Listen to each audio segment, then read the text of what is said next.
Hi there, it's Luna, and I want to ask you something. What does it really mean to be confident? Not just pretending or faking it until you make it. I mean real deep down confidence. The kind where you walk into a room and you feel okay with who you are. You're not trying to impress. You're just grounded. You know, we often think confidence is about being loud or always knowing the answer. But the truth? That kind of confidence doesn't last. In today's episode of Luna's English podcast, we're going to explore confidence in a way that's honest, kind, and practical, not just for your English learning, but for your life. We'll talk about how confidence is built, not born, how small changes in your mindset can shift everything, and how you don't need to be perfect to feel powerful. Stick with me till the end, because by the time this episode wraps up, you're going to have not just the language, but the mindset to start standing taller in your life, starting today. Is confidence something you're born with? Let's start with a common myth, that confidence is something you either have or you don't. Like eye color. You've probably heard someone say, "Oh, she's just naturally confident." But I want to pause here and challenge that idea. Because if confidence was only something you were born with, then how do we explain the quiet kid who grows into a powerful speaker? Or the person who was once too shy to say a word in class, now leading meetings in another language? Confidence is not a fixed trait. It's more like a muscle. You can train it. You can stretch it. And yes, it can get sore sometimes, but it grows with use. The people we see as confident have often just practiced being brave in uncomfortable situations.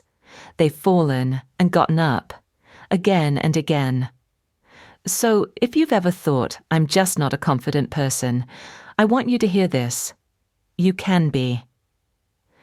You just haven't built that muscle yet. What makes someone look confident? Have you ever seen someone walk into a room and they just have that presence? You can't explain it, but they feel solid, comfortable, maybe even magnetic. What gives them that feeling? It's not the clothes, it's not their voice or height, or how many friends they have. It's something deeper. Real confidence shows up in how we carry ourselves, how we treat others, and most importantly, how we talk to ourselves when no one else is listening. Confident people don't always have all the answers, but they trust themselves to figure it out. They speak kindly to themselves when they mess up. They know their worth isn't tied to performance. That's what gives them that calm energy. And you can begin cultivating that too, by noticing your posture, your thoughts, and your inner tone. Confidence isn't something you show. It's something you feel. And it starts small. Why does self-talk matter so much? Okay, here's something we don't talk about enough: the way we speak to ourselves. Imagine if you had a friend who, every time you made a mistake, whispered, "You're so stupid, why did you do that? Everyone's going to laugh at you." That wouldn't be a friend at all, right? But many of us have that voice inside us, and we listen to it all day long. Here's the thing. Your confidence cannot grow in a toxic environment. And your thoughts create that environment. Self-talk isn't just fluff. It's the script that plays inside your mind. And over time, it shapes your reality. So the next time you mess up a sentence in English, or feel awkward in a social situation, try this instead. Take a breath. Say to yourself, "It's okay. I'm learning. I don't have to be perfect to be valuable." Because guess what? That's what confident people do. They coach themselves, gently. And you can too. Can you feel afraid and still be confident? Here's a question I get a lot. How do I stop being afraid? And my answer usually surprises people. You don't. You don't stop being afraid. You learn how to move forward with the fear. Real confidence isn't about eliminating fear. It's about walking with it, not against it. Think about it. Every brave thing you've ever done probably had a little fear sitting in the passenger seat. Whether it was speaking up in class, applying for a job, or even starting to learn English, fear was there. But you did it anyway. That's courage, and confidence grows from courage. So the next time you feel nervous or unsure, remind yourself, this feeling is part of the process. Confidence isn't about being fearless. It's about trusting that you'll be okay, even if you're scared. What role does body language play? Let's talk about something physical, your body language. You might be surprised how much your posture, gestures, and facial expressions affect how confident you feel. When you stand up a little taller, make eye contact, or speak a little more clearly, your brain actually starts to believe that you're confident. It's like sending a signal to your nervous system. And guess what? Others notice too. But this isn't about pretending. It's about aligning your body with the energy you want to carry. Try this next time you walk into a room. Pause, take a deep breath, put your shoulders back slightly, and smile, even just a little. Notice how your energy shifts. Small adjustments can create big changes in how you're received, and more importantly, how you feel about yourself. How does language learning affect confidence? If you're listening to this, you're probably learning English, and you know how vulnerable that can feel. Every word is a risk. Every sentence can feel like a test. But here's what I want you to know. Learning a language is one of the bravest things you can do. You're literally building a new way to express yourself. And that takes guts. Mistakes will happen. You'll forget words. People might not understand you the first time. But that doesn't mean you're not smart, or capable, or worthy. Confidence in English, just like in life, comes from showing up again and again, even when it's hard. So be proud of yourself. Every time you speak, even when it's not perfect, you're building something powerful. And the more you practice, the more natural it becomes. Trust the process. Why comparison kills confidence? Let me ask you this. How often do you compare yourself to others? Maybe it's that friend who speaks English more fluently, or someone on social media who seems so polished and put together. It's so easy to fall into the trap of comparison. But let me be real with you.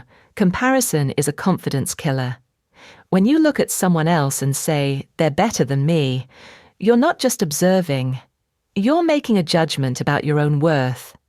And that judgment, it's usually not fair. You don't see their full story, their doubts, their mistakes. You're comparing your behind the scenes to someone else's highlight reel. True confidence comes when you stay in your own lane, when you focus on your growth, your voice, your journey. So instead of asking, why can't I be like them? Ask, what can I learn from them? And how can I celebrate where I am right now? What if confidence is quiet? Sometimes we confuse confidence with loudness. We think we have to be extroverted, outspoken, always ready to speak up. But actually, confidence can be quiet. It can be gentle. It can even be shy. Some of the most grounded people I've met speak slowly, think carefully, and don't feel the need to prove anything. And that is a kind of strength we don't always recognize. So if you're not the loudest in the room, that's okay. You don't need to shout to be sure of yourself. What matters is that you show up with presence, with honesty, with a sense of self-respect. Let's redefine what confidence looks like. It doesn't have to be big. It just has to be real. How does confidence grow over time? Here's the truth. Confidence doesn't show up overnight. It's not like flipping a switch. It grows slowly and often in the background. Sometimes you won't even notice it happening. But then one day you'll realize you did something that used to scare you. And it felt okay. That's confidence. It grows with every choice you make to try again. Every time you say yes to an opportunity. even when it's uncomfortable.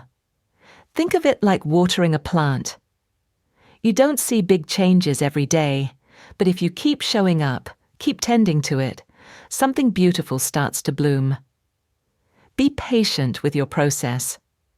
Confidence is a long game, and every step you take is part of your path. What does it mean to own your space?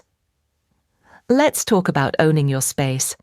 This is one of my favorite confidence shifts, and it doesn't require any big speech or special skill. It means allowing yourself to be fully present, wherever you are, without shrinking or apologizing for existing.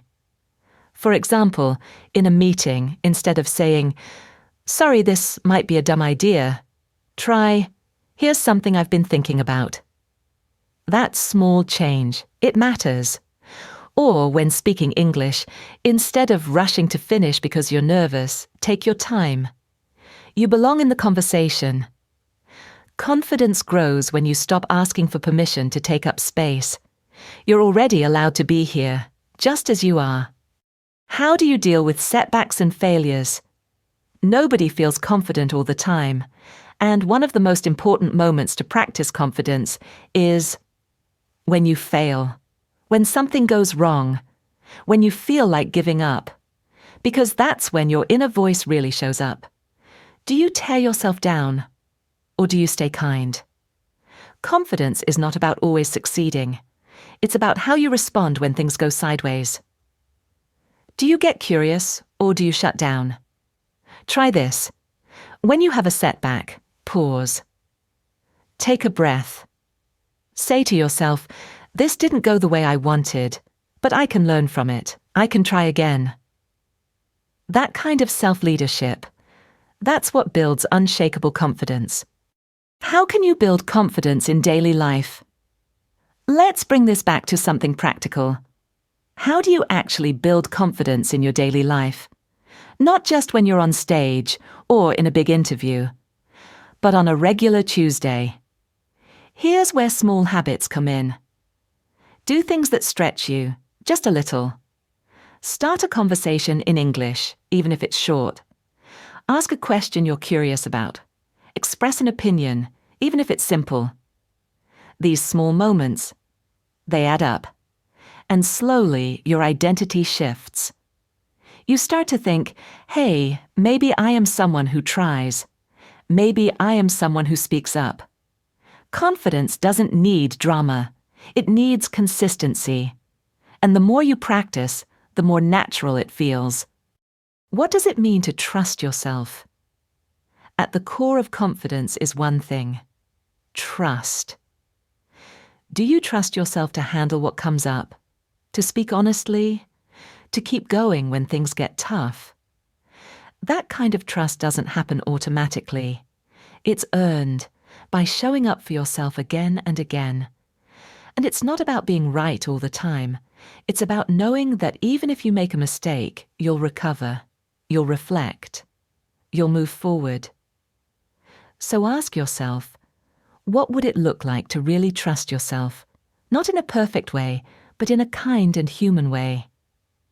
That trust is the root of confidence, and it's something you can build, starting right now. What will happen if you believe in yourself? Just a little more. Let's wrap things up with one final thought. What would your life look like if you believed in yourself just a little more? Not 100%. Not perfectly, but 10% more. What would you say yes to? What would you stop apologizing for? What would you try, even if you were scared? Confidence isn't about becoming someone else. It's about coming home to yourself. And it's something that grows when you meet yourself with love, patience, and courage. So, as we end this episode, I want to leave you with this. You are already more capable than you think. You are already more prepared than you feel. And every time you show up, you're becoming the confident version of yourself. One word, one choice, one day at a time. Keep going. I'm proud of you.